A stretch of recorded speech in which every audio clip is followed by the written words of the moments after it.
Sejam todos muito bem-vindos ao Pele Digital Cast. Hoje a gente vai falar sobre os fungos. A gente voltou muito tempo que a gente não fala de fungo aqui, e a gente vai falar de que fungos?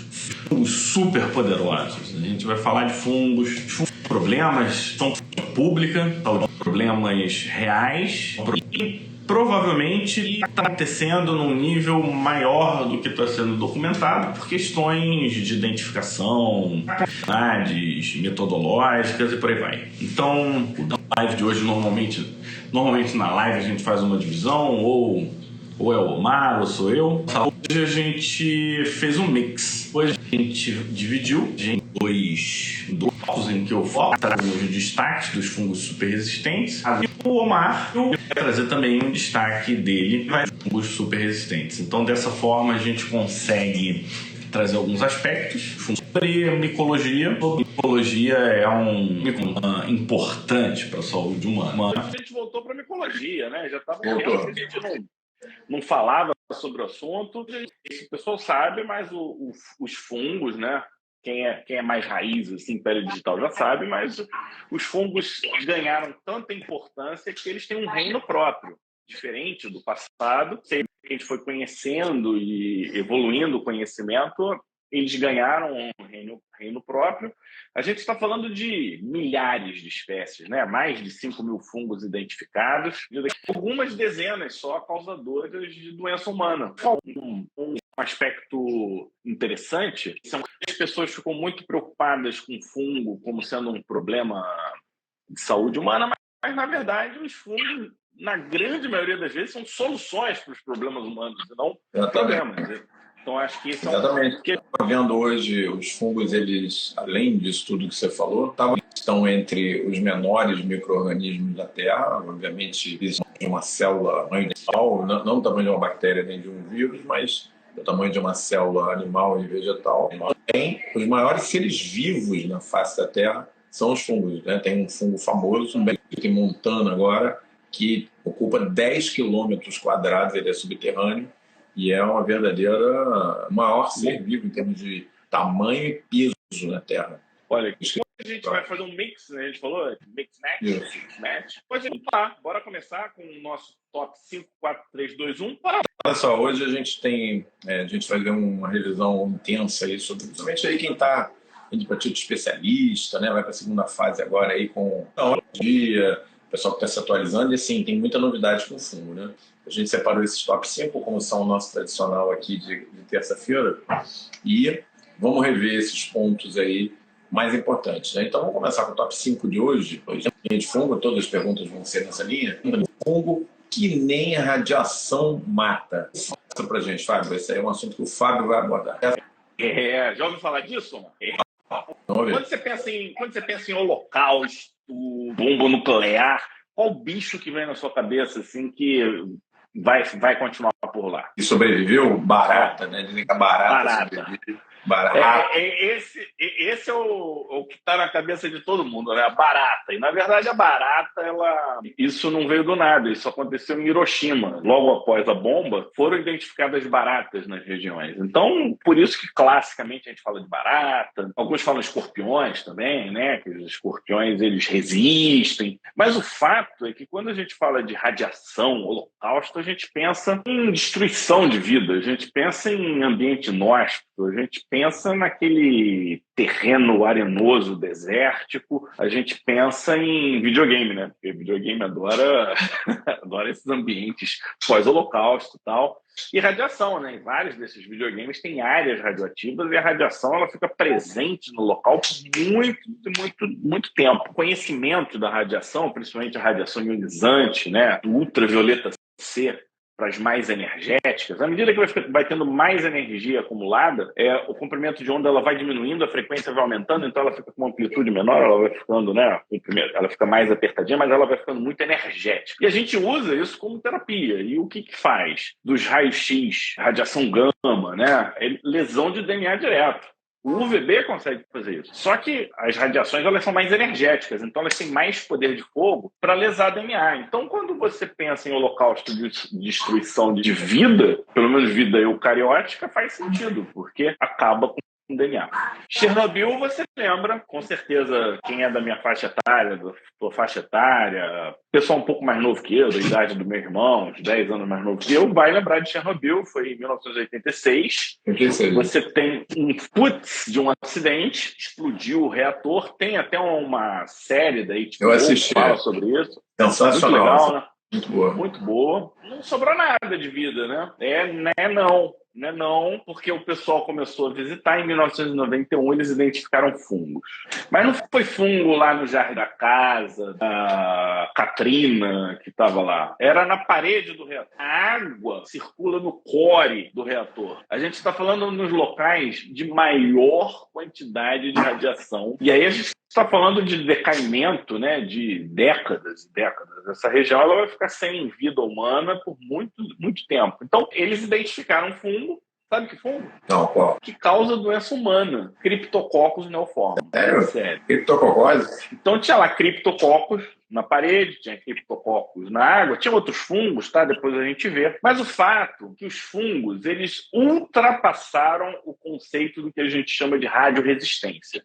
Porque nesse primeiro momento, a gente tudo bem, é um fungo, ele resiste à radiação e vive beleza. Quando a gente olha no passado, os estudos de micologia, eu não li esses trabalhos, mas tem um pingadinho ou outro, que o cara fica testando radiação em diferentes fungos e vê se sobrevive ou não sobrevive. Em resumo, quando você pega todos esses estudos, a gente vê algumas características dessas espécies que, por enquanto, nós vamos chamar de radioresistentes. Eles desenvolvem resposta radioadaptativa. Então, o que eles fazem? Eles põem a radiação para o fungo e aí eles comparam um fungo que já pega a radiação com um fungo que não pega a radiação. Eles reagem diferente, mostrando que a mesma espécie, num ambiente com radiação e um ambiente sem radiação, tem uma certa diferença metabólica. Existe, então, o que eles chamam de radioestímulo. Essa radiação, ela estimula metabolicamente esse fungo. Vamos elaborar um pouquinho mais. E o que eles olham? Que esses fungos radiotrópicos, eles crescem em direção à radiação. E, com isso, você tem um que eles chamam de radiotropismo. Então, o que eles concluem? Né? Que existe uma adaptabilidade dos fungos para esse ambiente radioativo. Um cara que viaja muito, você já foi em Israel. Você quer um vale lá, que eu esqueci o nome, que é assim, né? Vou pegar aqui o Instagram. Aqui pega... Aí tem a montanha voltada para... Tem a face voltada para a Europa e a face voltada para a África. A face voltada para a África pega 800 vezes mais radiação solar do que a voltada para a Europa. Então, o lado que olha para a Europa é todo verde. O lado que está voltado para a África é desértico. Lá é interessante. E aí, quando eles identificaram no lado desértico, tem mais interesses iguais, né? Por exemplo, penicillium, outro aqui, aspergilos. Os aspergilos do lado que pega voltados para a África, eles têm muito mais capacidade de reagir à radiação. Então, só para mostrar aí que existe, então, essa adaptabilidade. E aí eu vou trazer mais um elemento. Estações espaciais, eles identificaram fungos. O nível de radiação do espaço é outro. Mais alto, é outra prateleira. É outra prateleira. E lá, lotado de fungo. E esses fungos ainda são capazes... Você já viu que tem fungos patogênicos para os homens? Eu já vou dizer quais são. O metabolismo corrói e acaba com a qualidade e o metal lá que eles usam para construir essas estações. Ou seja, a gente está falando de uma verdadeira praga espacial, cara. Imagina, fumicose interplanetária. É disso que a gente está falando. Então começaram a estudar. E aí o que eles viram? Que alguns fungos desenvolvem uma estratégia semelhante à fotossíntese. Em vez de radiação solar, a gente está falando de radiação iônica. Eu estou falando de radiação gama e eu estou falando de fótons altamente energéticos, que é o que está lá no espaço. Da clorofila, o que eles usam? Melanina tem funções fundamentais. Ela transforma essa energia iônica em excitação eletrônica e, a partir daí, desencadeia o processo de radiossíntese. Maneiro isso, não? Legal. A melanina, ela é protetora, assim como para o UV, ela tem um grau de proteção e ela tem um efeito quenching, que é como se fosse voltar ao equilíbrio, né?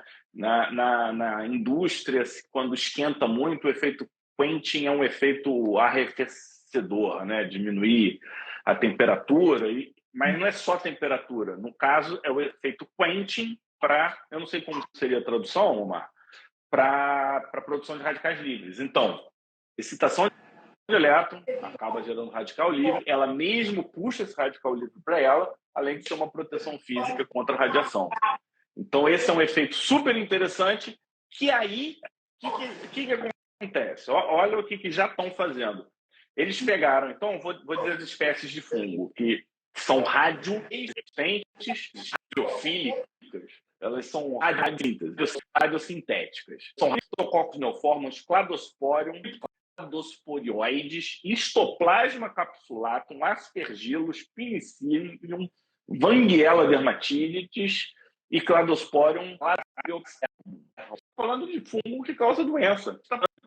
São pigmentados, tá? O que estão fazendo? Eles já estão construindo curas da Vanguiella dermatitis para proteger, aí são X centímetros desse fungo, como se fosse um biofilme. Mas, para quem é dermato-expert e assistiu a aula de Gênese, uma delas lá, eu falo das funções industriais da melanina. E uma dessas funções, sabe qual é? É a função de bateria. Estou imaginando um traje cósmico na base de melanina. A melanina protege a pessoa, pega essa radiação para armazenar energia. Então, você tem uma fonte energética inesgotável a partir de melanina. Cara, é incrível isso é maneiro, não é? Não? É maneiro. E a gente está num momento agora que o programa espacial está efetivamente disposto a colocar astronautas em Marte, né? No primeiro momento, de uma viagem de 2 anos, com extrema radiação solar. Eles estão discutindo se vão colocar esses astronautas para hibernar ou não. Então, esse tipo de tecnologia pode ser como a gente fala aqui, um game changer. Né? Eu não sei como é que viabiliza isso. Se você for pensar do ponto de vista de milhares e milhares de anos, é possível que exista ser humano resistente à radiação, né? Se você for pensar, a gente tem melanina, a gente tem uma capacidade incrível de produzir melanina, é só olhar o africano de pele negra, eles muito negras, então eles são muito protegidos. Tudo isso, tudo muitíssimo, trabalhando muito no nível de curiosidade médica nesse top 5. Eu acho que a partir de agora a gente vai sair um pouco da curiosidade. Uma coisa mais... vai entrar um dado importante, Fábio, que eu acho que valeria a pena a gente comentar rapidinho. A gente, quando pensa nos seres vivos, pensa sempre em plantas e animais, né? Sim. É uma coisa que fica um pouco em segundo plano. O fungo que a gente está vendo, nós já fizemos uma live sobre isso anteriormente, os fungos são mais próximos do material genético dos animais que das plantas. Assim como os animais, os fungos são seres heterotróficos, eles se alimentam de uma orgânica que está na natureza. Nós, animais, nos alimentamos de vegetais, de carne e tal. Os fungos, de material em decomposição. Diferente das plantas, que são seres autotróficos, né? Eles fazem a própria comida, vamos dizer assim, porque eles fazem o processo da fotossíntese. Então, isso vai ter uma consequência. O nosso top 1, a gente vai falar um pouco em cima disso, né? Mas o fato é que fungos são próximos de animais do que plantas, apesar de que, no primeiro momento, quando a gente olha um fungo, a gente parece que ele parece uma planta, né? Mas fixo, ele é séssil, ele... Assim, o jeitão dele, anatômico, lembra mais uma planta do que um animal. A gente já não acha que é a mesma coisa. Tem uma série de consequências, mas qual que é a diferença básica entre o fungo e o animal, já que eles são próximos? Porque lá atrás, os nossos antepassados fizeram uma opção. E a opção dos animais foi em se deslocar do movimento, de predação, né, e das estratégias de contra-predação. Então você tem aí o leão caçando a gazela correndo mais rápido e por aí vai. Fungos foram num outro caminho evolutivo. Foram no caminho do metabolismo, não no caminho da predação e do movimento. Todas as moléculas que se usam hoje na indústria, que fazem a diferença, têm origem fúngica, porque os fungos são eucariotos, são seres parecidos conosco, prófugos também, mas que têm uma expertise em produzir substâncias químicas, diferente de nós, animais, que temos uma expertise no movimento e com tudo que isso traz. A predação, né, o predador, a presa e toda a história que a gente conhece tanto. Sem esse mundo bioquímico que os fungos nos cercam, a gente não teria o planeta, a nossa vida, como a gente conhece. Seguindo nessa linha aí de radiossíntese, são autotróficos, se quiserem, né? Se quiserem. Precisarem. Facultativos. Autotróficos facultativos. Isso agora, é muito curioso. Agora vamos seguir, porque o pessoal está querendo uma coisa mais de uso prático, e aí o Fábio estava gastando seu saber aí sobre a melanina fúngica. Falamos aqui, já fizemos inclusive live sobre isso. Um fungo não se caracteriza por produzir melanina. Não é o nome dele. E o Cândida. Cândida vem do grego, né? Candidato era aquela pessoa pura, limpa, clara, e por isso podia se propor como candidato a cargos públicos. É daí que vem a palavra cândida, no sentido de branco, né? Impoluto. No entanto, existe uma cândida extremamente poderosa que faz as coisas diferentes da que nós estamos acostumados, a Cândida albicans. Nosso top 4 de hoje, a gente vai ver essa cândida que se comporta de uma maneira diferente. Qual que é, Fábio? Falando no nosso top 4 hoje da cândida mais poderosa. Falando da Cândida auris, a gente tem um episódio exclusivo dela, então ela é muito importante. Só relembrando, eu não vou entrar nos detalhes que está lá nesse episódio, mas ela foi descoberta em 2009 da secreção auricular no Japão. E ela ficou meio críptica durante um tempo, né? E aí tem uma história aqui interessante, que em 2015, mais ou menos, foi uma UTI, foi na Terra, né? UK, não sei exatamente aonde, e surgiu uma cândida altamente resistente, que eles não conseguiam se livrar dela no ambiente de jeito nenhum, que eles precisaram tirar todo mundo da UTI, fechar aquela UTI para fazer uma desinfecção. E essa é a Cândida auris. Essa Cândida auris, Omar, tiraram até a fórmica da parede, né? Para poder fazer a desinfecção, tem que tirar o piso, aquele piso laminado. Isso. E no mesmo ano, ou um ano depois, um intervalo relativamente curto, essa mesma Cândida apareceu na Colômbia. Isso foi uma coisa que foi estranha, né? Porque como é que você tem 2 outbreaks ao mesmo tempo, né, em lugares tão distintos? Nem é um local que tem tanta...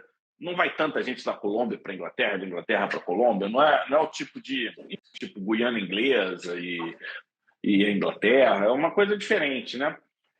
E isso chamou a atenção e fez com que se desenvolvesse técnicas genéticas para identificar. Do ponto de vista de cultura, quem entende de micologia, levedura é um desafio. Você separar a Cândida albicans das outras cândidas pelos testes bioquímicos, que era o que se utilizava mais no passado, não funciona bem. E aí você precisa usar a biologia molecular, que dependendo do que você usa também é falho. E por incrível que pareça, uma das melhores maneiras de se identificar a levedura é mal de tosse. Tosse é uma... Eu não vou lembrar a sigla, mas o TOF é Time of Flight. Então você joga o material e ele corre ao longo de 2 polos e ao tempo de voo vai criando um gráfico que é assim, e hoje já tem mapeado várias leveduras. Então a positividade é alta, é um aparelho caro, mas que não é tão caro o uso, ou seja, uma vez quem tem, o insumo não é tão caro. Mas, infelizmente, eu nunca consegui usar. Não sei se você já teve acesso a algum material seu para mal de tosse. Mas eu acho que é legal trazer métodos diagnósticos, né? Porque, quem sabe, alguém tem acesso, pode usar.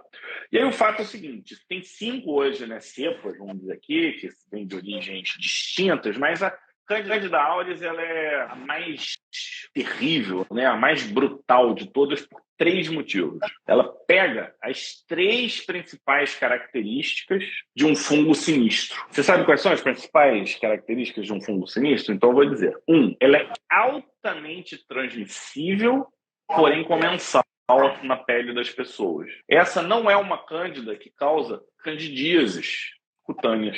Difícil você ver. Pode ter candidíase de ferida, mas não cutâneas. A segunda capacidade dela, que a faz terrível, é que ela tem uma alta capacidade de invasão sanguínea. Então, estou falando de uma cândida com potencial oportunístico, invasivo muito grande. Então, a gente está falando de uma cândida que está no corpo das pessoas, espalha sem ninguém perceber, e quando você está internado, você precisa, por algum motivo, você pode botar essa cândida na corrente sanguínea. E aí vem a terceira habilidade dela, que é a que torna um superbug, né? Assim que o pessoal chama, superbug, é que ela pode ser pan-resistente. Eu estou falando de uma cândida que não responde a equinocandinas, que não responde a anfotericina B e não responde a nenhum azóleo. E não responde a terbinafina também. Então, a gente está falando de uma cândida pan-resistente, em torno de 11%, não sei, eu não chequei hoje, não sei como é que está esse percentual, mas você não consegue tratar. E eu poderia botar uma quarta habilidade, que ela tem uma habilidade de infectar fômites e sobreviver, e ela não é desinfetada com os desinfetantes tradicionais de unidade coronariana, de UTI ou até de centro cirúrgico. Então, eu estou falando de um verdadeiro superbug comensal. Estão vendo aí que sai um pouco da álbica, daquela que tem esse nome, porque gera, principalmente mucosa, lesões esbranquiçadas. Os 2 nomes, da cândida álbica, vem disso.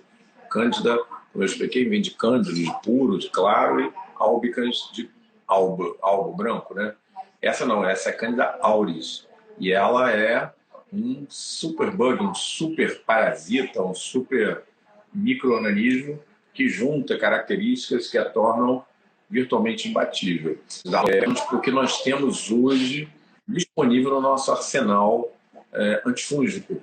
E uma dúvida é, existem tantos antibióticos, por que não tem tantos antifúngicos? A gente vai abordar isso no filme de hoje, aguarda um pouquinho aí. Então é isso aí, Cândida auris foi o nosso top 4 de hoje, o superbug que é resistente. Estão perguntando como é que pega. Basta estar do lado de quem tem. Se eu tiver e botar a mão no mar, tem um potencial dessa cândida grudar nele. E realmente as publicações são bastante assustadoras, no sentido de que os caras tiveram que tirar até laminado fórmica da parede, do chão, para poder livrar os ambientes. Acho que isso foi aonde? Noruega, algum lugar assim que eu li. Foi setentrional. Enfim.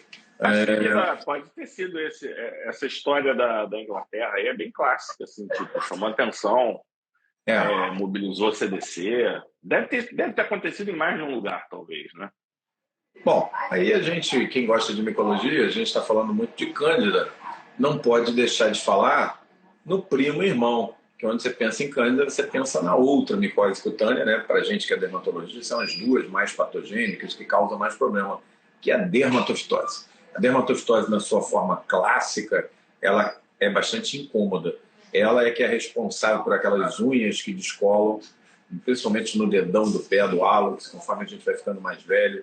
Boa parte da população acima de 70 anos tem micose na unha, porque a unha vai crescendo mais devagar, não consegue dar muito conta, é difícil de tratar, às vezes da micose na virilha, às vezes da micose até no corpo, em áreas mais expostas, e no couro cabeludo, que é a tinea, né? Inclusive com formas difíceis de tratar, como, por exemplo, a tinea favosa. Então, tudo isso a gente sabe. Mas o que o Fábio preparou para o nosso top 3 de hoje vai muito além disso. Vai das dermatofitoses crônicas, aquelas que, além dessas aí que eu comentei, são mais difíceis de tratar, são um desafio terapêutico para o dermatologista, para o clínico, e a gente vai ver por que isso acontece no top 3. A gente fala de dermatofitose classicamente, Omar, tirando unha, que pode ser um desafio. As dermatofitoses de unha nem são tão desafiadoras assim. Eu acho que os não dermatófitos tendem a ser mais enrolados de tratar do que a própria dermatofitose. As dermatofitoses de corpo, né, de pele normal, vamos chamar assim, você não teria muita dificuldade, né? Passam único, tópico, 7 dias, 10 dias, tende a resolver na grande maioria dos casos. E isso é o que acontecia, e muito provavelmente esse conceito de dermatofitose crônica, ele nasceu na Índia, e hoje, o que ele representa? Ele representa casos de dermatofitose que você não consegue resolver ao longo de 6 meses. Então, a gente está falando de um quadro dermatológico, um quadro cutâneo, que não some ao longo de 6 meses. E assim, quando você olha para esse tipo de manifestação, ela é relativamente rara, uma manifestação rara, você tem que seguir uma sequência. Então, quando você tem uma dermatofitose que você não consegue resolver após 6 meses, você chama ela de dermatofitose crônica. E aí, Omar, quando você fala de dermatofitose crônica, você tem que pensar em alguns aspectos. Eu acho que o primeiro que vem na cabeça da gente, qual é? Adesão. A gente está falando de uma pessoa que realmente tratou. É muito comum a pessoa passa 1, 2 dias, não tem mais lesão, ela não continua passando, dá 2, 3 semanas, a lesão começa a querer voltar, né? Você deve ter visto isso várias vezes. E a falta de adesão talvez seja uma das principais causas de uma rotina, pensando numa dermatofitose tradicional. Presença de fatores predisponentes. Então, a gente sabe, né, que doenças genéticas com deficiência de CARD9, por exemplo, facilitam a persistência do fungo. Deficiência de CARD9, além de facilitar a presença do fungo, ajuda nas formas mais invasivas, que é um outro capítulo que a gente não vai abordar hoje, mas a gente poderia estar falando de Majorque e coisas do tipo. Assim. Existe o conceito de autoinoculação, acho que é um clássico da Tinea pedis, que é o epidermófito flocosum, que tem também Tinea cruris. A pessoa trata a região plantar, mas não trata a região inguinal, e aí a pessoa ela tem a autoinoculação. Tem casos familiares, porque a escama é transmissível. É uma doença transmissível, principalmente se for fungo antropofílico, né? Um dermatófito antropofílico. Se um tem escama, usa o mesmo banheiro, pisa, entra em contato, você tem sim um potencial de causar doença. Você tem aquelas tinhas que acontecem em ambiente de prisão, internatos, né? Que são verdadeiras epidemias, né? E tem aquelas fotos clássicas de 300 milhões de crianças com tinhas de couro cabeludo, todo mundo naquele colégio e tal. Não tem as fotos antigas assim, são curiosas, e a gente está falando de pessoas com lesão clinicamente identificável e o conceito de carreadores assintomáticos. Então, em alguns casos em que não resolve o caso de dermatofitose, vale a pena tratar todo mundo naquele ambiente e usar medidas ambientais de cuidado. Mas tem um detalhe que é importante, que é resistência microbiana. E a gente fez uma live com a Regina, quando ela fez o lançamento do livro dela, de micologia, e ela falou do sudanense, né? Causando Tinea captis mais resistente ao tratamento. Então, eu não tenho experiência com sudanense, mas aí entra uma importante arma e ferramenta, que é identificar o dermatófito. E esse é um ponto difícil. Primeiro que os laboratórios de micologia comerciais tendem a não ser muito bons e acaba que a maioria das pessoas não tem acesso. E nesse sentido, na Índia, começaram a identificar tricófton mentagrofites multiresistentes. E aí eu vou parar na época que eles começaram isso. Eu estou falando aqui, Omar, de 2017, 2018. Nessa época era tricófton mentagrofites. E eu acho que hoje a gente vai ter novidades. Esses mentagrofites, eles são resistentes, alguns, né? Não todos, a fluconazol, a terbinafina, itraconazol e griselfulvina, também tendo panresistência de dermatófito. Então, a gente está falando aqui de que, meu amigo, um dos principais problemas aqui qual é? O uso de pomadas erradas. Utiliza-se muita pomada. Imunossupressão é um fator predisponente. O cara usa corticoide. Segundo, pomadas misturadas. Essas pomadas que tem corticoide, que tem antibiótico, antifúngico, não tem, às vezes, a quantidade adequada, mistura o troço todo. Se você tiver na dúvida, usa uma pomada só e usa a própria pomada como teste terapêutico. Então, você acha, está na dúvida, se é uma cândida, se é uma balanite inflamatória. Faz o antifúngico, porque o antifúngico não vai melhorar a balanite inflamatória. Faz o antifúngico. Então, você está na dúvida, faz o antifúngico. É rápida a resposta das mucosas superficiais. A pele troca é muito rápido, então não vale a pena você fazer... São ceratofitoses, né? Estão lá na camada córnea, lembrando que, com exceção das tinhas dérmicas lá de Majock, não há invasão nas camadas mais internas da pele. Então, isso é uma ceratofitose, camada córnea, uma parte mais externa da epiderme. Não há necessidade de você ficar fazendo essas associações que geram problemas maiores no futuro. E assim, esse é um conceito que eu ouço pouco. Dermatofitose crônica. Então você viu que é um capítulo que ele pode significar desde um erro uma falha de comunicação entre o médico e o paciente, a extremos de panresistência por dermatófito. Então eu enxergo como um capítulo importantíssimo. Talvez valha a pena a gente explorar mais, principalmente quem faz medicina da família, medicina comunitária, porque acaba que é quem lida.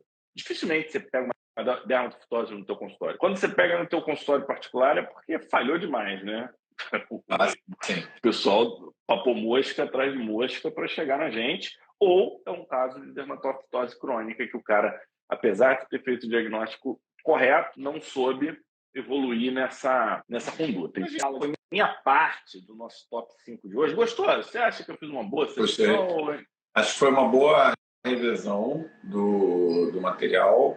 Algumas coisas a gente já tinha abordado aqui em lives específicas, como o caso da Candida auris. Nós já falamos aqui bastante também sobre alguns micro-organismos que são radioresistentes. O mais manjadão é o Deinococcus radiodurans, né, mas é uma bactéria. E hoje a gente teve um pouco mais disso com o Fábio. O agente mais radioresistente. Mas é uma bactéria nesse caso, né? Deinococcus radiodurans. E a gente então avança para os nossos 2 tops finais de hoje.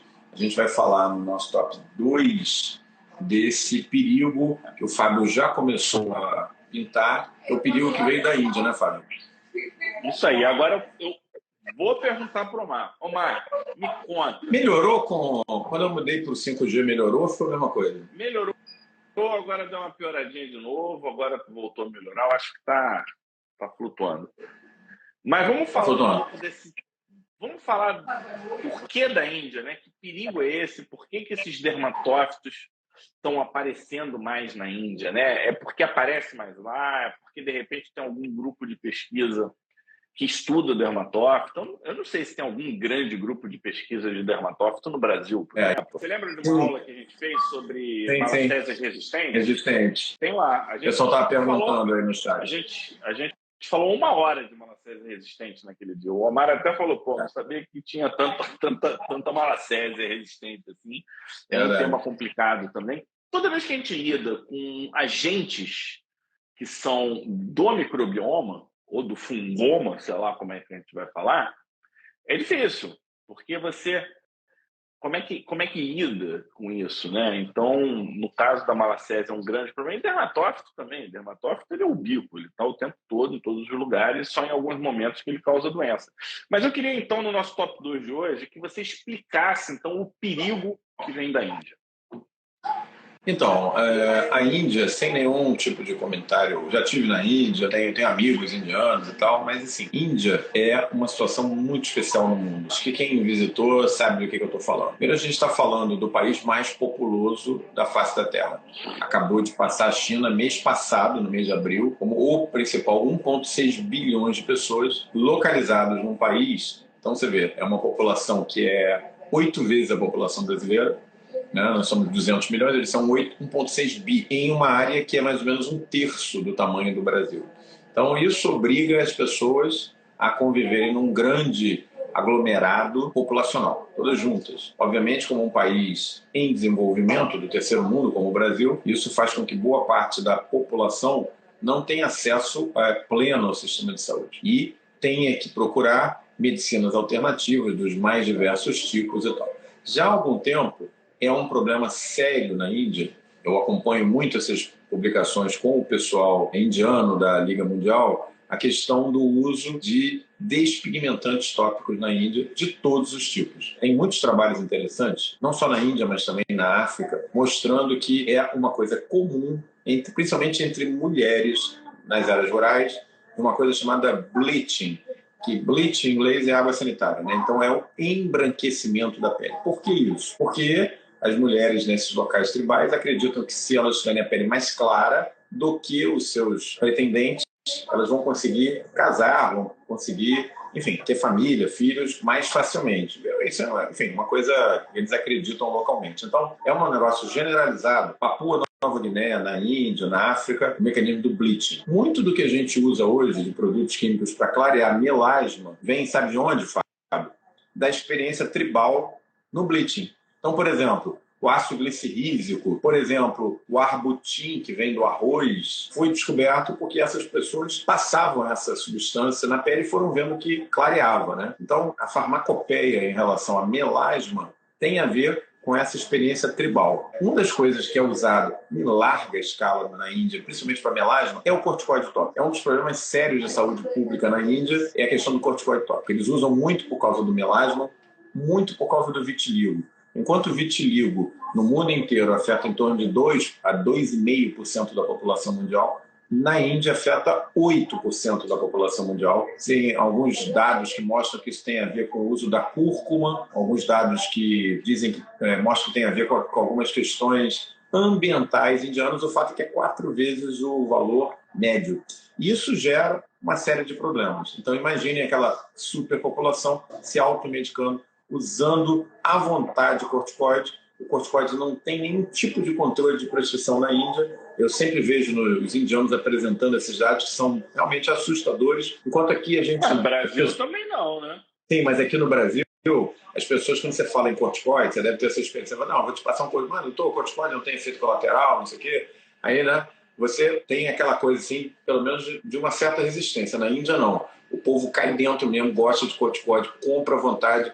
Os produtos tópicos têm corticoide de potência alta. Os caras não brincam em serviço lá. Eles não falam de hidrocortisona, dexametasona, não. Eles falam de clobetasol para tudo top. Então, junta a tempestade perfeita, né? Um país pobre, população enorme, que usa corticoide à vontade. E aí entra, assim, situação inflamável, entra o fósforo para trazer o fogo. Um novo fungo do gênero Trichophyton, que foi descrito não na Índia, mas na Austrália, em 2008, que se mostra resistente a, como você já adiantou, boa parte dos antifúngicos que nós temos à disposição, incluindo a terbinafina, que é talvez, na nossa prescrição, como médicos, como dermatologistas, ao alcance do dia a dia, aquela medicação assim mais nova que a gente tem, que na verdade não é tão nova assim, a terbinafina já tem mais de 20 anos, né? 25 anos quase, mas é assim, dá prescrição para tratar dermatófito que tem de mais novo, né?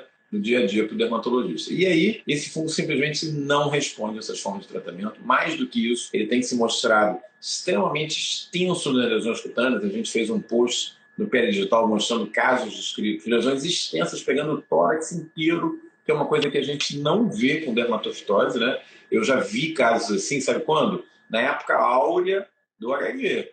Lá nos anos 90, aí a gente via aquelas dermatofitoses gigantes cobrindo o corpo do paciente, mas já tem mais de 25 anos que eu não vejo um quadro assim, né? E voltou... De vez em quando a gente vê aqui, tá? Mas tá raro. Mas não tão inflamatório, sabe? Os que eu vejo que tem muito corpo, o que eu vi inflamatório, assim, que eu me lembre, foi um paciente tinha muita lesão inflamatória e ele era obeso, muito obeso. E todos os outros de corpo eram quadros menos inflamatórios ou inflamatórios na periferia. Não como a imagem que você colocou, uma lesão, uma placa inflamatória. Nem parece dermatofitose. Nem parece. Ele parece uma pitilismo braquilar, parece uma psoríase, parece uma coisa nessa linha, né? Então, esses casos começaram a ser descritos na Austrália, em 2008. Mas quando esse... Pensa naquela fogueira que você deixou montadinha ali, aí é só ter aquele spark, né? Aquela fagulha, o bicho pegou fogo. Então, quando o fungo chegou na Índia, a coisa explodiu. Estamos falando aí de 2017, 2018, levou aí uns 10 anos, foi um pouquinho antes da pandemia. De lá para cá, explodiu. Inicialmente na Índia, depois Sudeste Asiático, casos no Vietnã, casos na China, já descritos assim, geograficamente próximos. Aí começou a aparecer os casos na Europa, vários países já afetados, Espanha, Noruega, Itália, mais recentemente nos Estados Unidos e Nova York, os 2 primeiros casos, né? Então, essa nova dermatofitose, esse novo cianuvo, a gente não sabe, né? Ele é multiresistente, ele é de dificílimo tratamento, é um Trichophyton mentagrophytes, mas ele ganhou um nome próprio, que eu vou pegar aqui, que eu sempre esqueço, que é Trichophyton indotineae.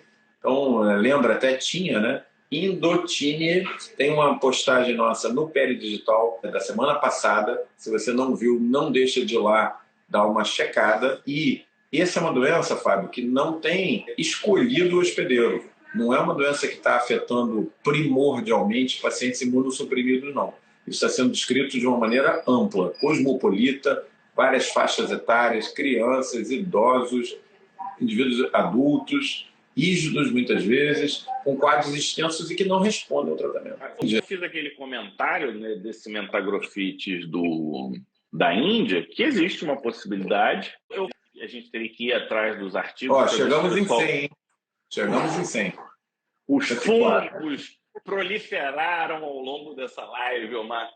A gente teria que ver nesses artigos, né, se na revisão desses mentagrophytes eles foram reclassificados como endotíneae ou se nós temos 2 linhas de mentagrophytes aí multiresistentes ou com potencial de resistência alto. E isso é preocupante, tá? Porque a gente está falando de espécies altamente adaptadas para o nosso organismo.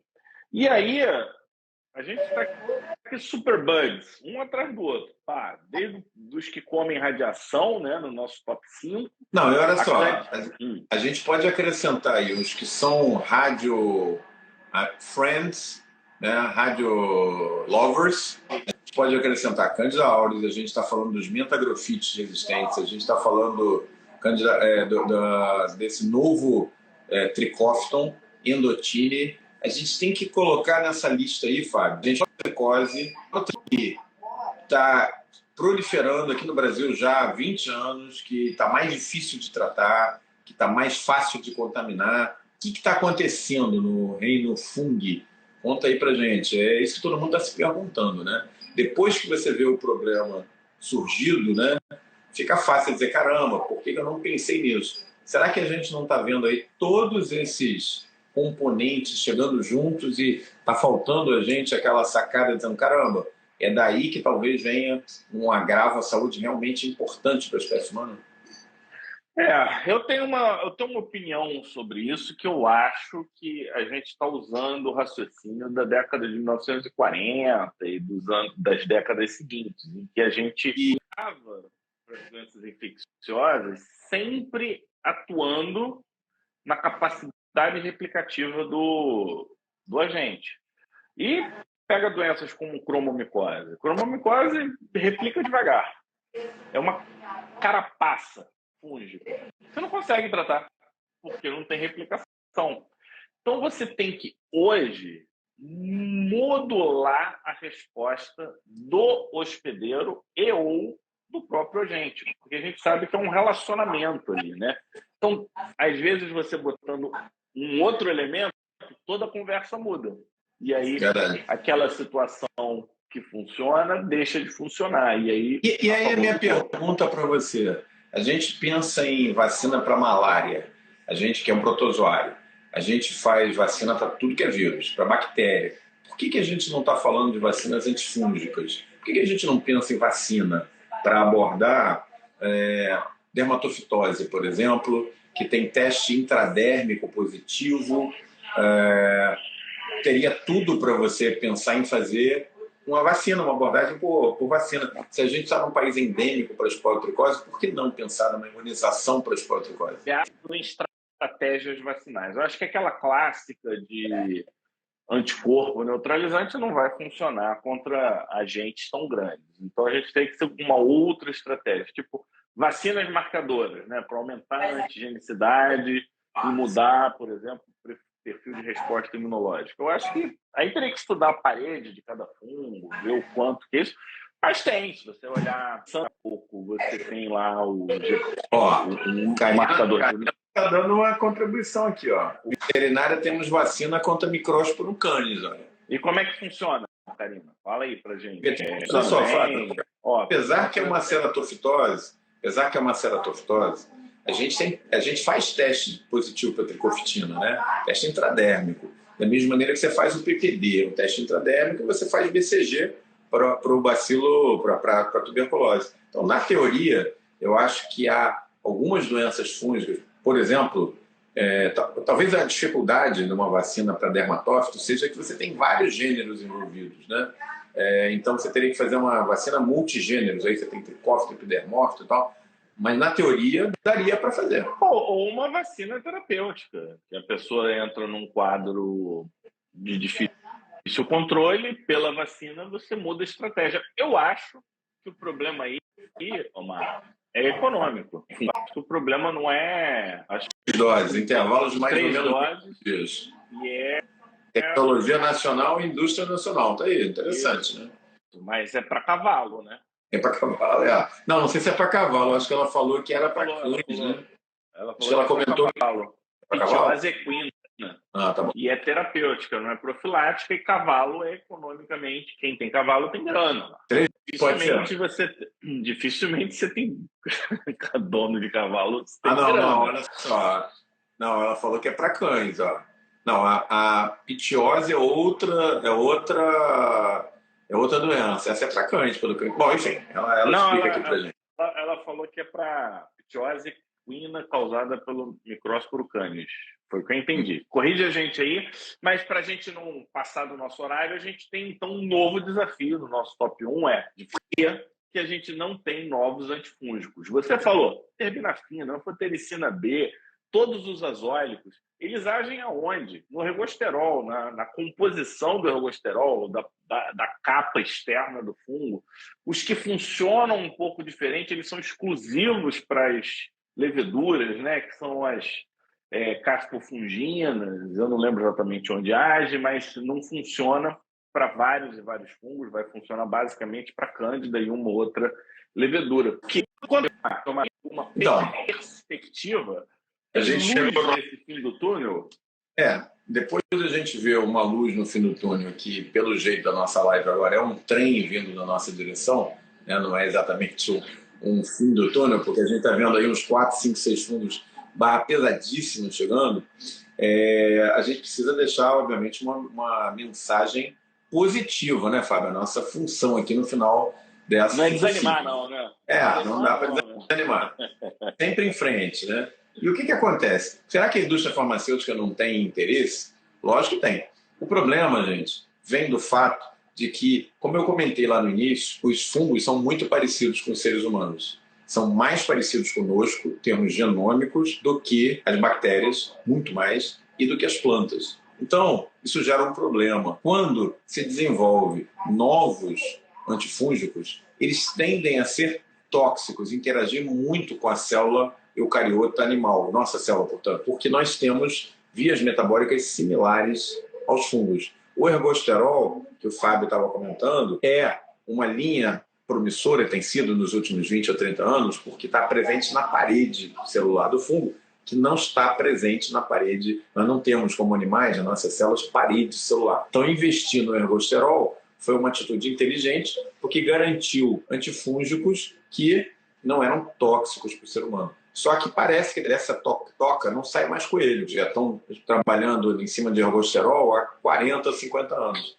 A falta de novos antifúngicos vem do fato, não é por falta de investimento, simplesmente porque muitas drogas que são desenvolvidas em laboratório, nos ensaios clínicos, elas acabam sendo tóxicas para as cobaias e nem chegam nos ensaios humanos. Então a gente tem hoje, na situação dos novos antifúngicos, mais ou menos a situação que a gente tinha com o herpes lá nos anos 60. Existiam drogas com ação antiherpética? Existiam, mas elas eram tão tóxicas que não valia a pena você usar porque frequentemente esfolavam o pobre do paciente. Até que veio a ciclovir, que foi uma droga que mudou o tratamento antiherpético. Para o fungo, a gente está vivendo a mesma coisa. Existem drogas, sim, com ação antifúngica, mas elas causam muitos problemas renais, hepáticos, e com isso, muita toxicidade, muita interação medicamentosa, que é um problema sério com os antifúngicos, diferente dos antivirais. Então, o que a gente está precisando? Mais pesquisa. Para aqueles que acham que pesquisa é dinheiro jogado fora, existe uma máxima muito legal dizendo assim, se você acha pesquisa cara, experimenta o que você vai gastar com a doença. É muito mais do que com a pesquisa. Então, sempre aqui no Pé Digital a gente defende isso, né? Ciência, pesquisa, ciência bem aplicada, ela salva vidas. Pegar dinheiro para pesquisa e colocar, aplicar em pesquisa, não é jogar dinheiro fora não, gente. Infelizmente, os nossos governos, a primeira coisa que fazem quando está com grana curta é tirar dinheiro do CNPq, da FAPERJ, da FAPESP, tira dinheiro das universidades para tentar economizar. Exatamente o contrário. Tem dados mostrando que cada $1 investido em pesquisa volta para a sociedade em 8 ou 10 dólares, ou seja, 8 ou 10 vezes mais. O que a gente precisa é aprofundar a pesquisa, isso no mundo inteiro, no Brasil também, porque, volto a dizer, se você acha pesquisa cara, experimenta o preço da doença. O que faz, Fábio? Essa é boa. Porra, agora vai aumentar as agências de fomento, agora vão precisar se mexer, Marcos. Realmente o fisiologismo é um problemaço, né? Você chega todo empolgado, querendo mudar, querendo trazer novas informações, e aí você sabe o que acontece? Não é só a questão financeira, é questão de qualidade de pesquisa, porque sem dinheiro você não consegue montar um time, e aí você sempre trabalha num nível que poderia ser um pouquinho melhor.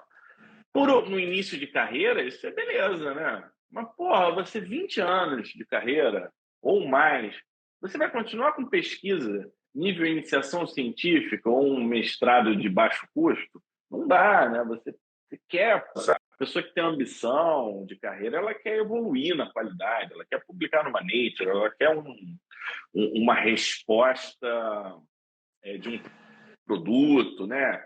Possivelmente de potencial de mercado, e junta tudo isso com a falta de fomento. E quando tem o fomento, o dinheiro não é da instituição, é do seu CPF. Se alguma coisa der errado, é o seu CPF que está na reta, está errado, Mário. Sinceramente, eu não tenho mais vontade de botar o meu CPF em conta pública, porque é público, dinheiro público, porque no Brasil você não tem facilidade nem para pegar fomento de pesquisa, por ação do pesquisador, patrocinado por indústria externa, muito difícil no Brasil. É um ou outro, são centros muito bem estruturados. Normalmente você trabalha para os caras poderem aprovar o remédio na Anvisa. E o cara ainda fica todo feliz achando que fez um puta de um trabalho, né?